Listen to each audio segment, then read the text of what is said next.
spread kindness. Mao kini ang ipakita sa mga personnel sa Cebu City Jail Male Dormitory ngadto sa mga tinunan sa Kalunasan Elementary School ning Dakbayan sa Subo. Sa ganihang buntag, gihatagan og mga backpack ang 50 ka mga grade 1 students sa naasoy tunghaan.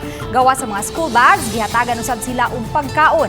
Kabahin kini sa programa sa DJMP nga giuluhan og among mainiton ug mahigugmaon nga ayuda ngadto sa mga nanginahanglan. Gipahaumusab nila sa balik eskwela ang ilang gihatag nga serbisyo.